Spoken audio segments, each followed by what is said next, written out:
اجتماعی افطاری کی ترتیب بنانا، تو میرے بھائی میرے دوست یاد رکھنا،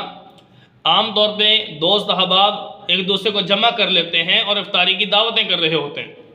یہ رمضان کے اندر ضروری ہے کہ انسان افطاری خود اپنے گھر پر کرے، اپنی نمازوں کا اہتمام کرے، نماز کوئی بھی جماعت سے نہ رہے، لیکن جب افطاری کی دعوتیں ہوتی ہیں ان دنوں کے اندر ہوتا کیا ہے؟ ہوتا یہ ہے کہ لوگ جب افطاری کی دعوت کرتے ہیں تو کھانا بھی، فروٹ بھی، افطاری کا مکمل انتظام، ہر چیز ایک دفعہ رکھ دی ہے، جس کی بدولت میرے بھائی جب تو افطاری کی دعوت کرتا ہے تو ہوتا کیا ہے؟ کتنے مسلمان ایسے ہیں افطاری کرتے ہی آپ کے جو دعوت دی ہوئی ہے وہ کھانا بھی کھانا شروع کر دیتے ہیں۔ پہلی بات تو مسجد کی جماعت نکلی، کتنی بڑی جماعت، ان بندوں کی وجہ سے وہ جماعت بھی کم ہوئی اور ان افراد کو جماعت سے نماز نہ پڑھنے کا وہ ثواب بھی نہ ملا۔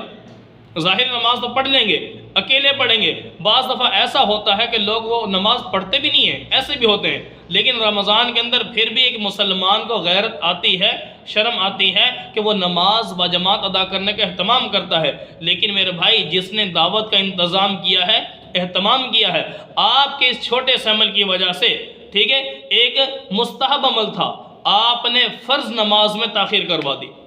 کتنوں کی جماعت نکل گئی۔ پھر رمضان جیسے عبادت جو ایک نماز جماعت سے پڑھنے پر عام دنوں میں 27 نمازوں کا ثواب ملتا ہے، تو اسی 27 نمازوں کو اب 70 سے ضرب دے کے دیکھ لیجئے ایک نماز کی کتنی نمازیں بنتی ہوں گی۔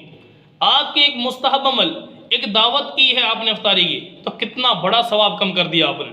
ہاں اس کے لیے مناسب یہ ہے، ٹھیک ہے، مشورہ ہے کہ آپ دعوت کریں، ٹھیک ہے، افطاری کرتے ہی ان افراد کو بتا دیجئے بھائی افطاری کریں، روزہ افطار کرنے کے بعد مسجد میں نماز پڑھیں، نماز پڑھ کے سارے ساتھی آپ تشریف لائیں، کھانا تیار ہوگا، ٹھیک ہے، لگا ہوا ہوگا دسترخوان، تو یہاں سے جائیں گے، اگر آپ اس ترتیب کو رواج دیں، اس کو سامنے لائیں، تو کتنے لوگ نماز بجماعت ادا کریں گے، سب کا ثواب آپ کو فری میں ملے گا۔ تو میرے بھائی کسی کی عبادت کو ضائع نہ کیجیے،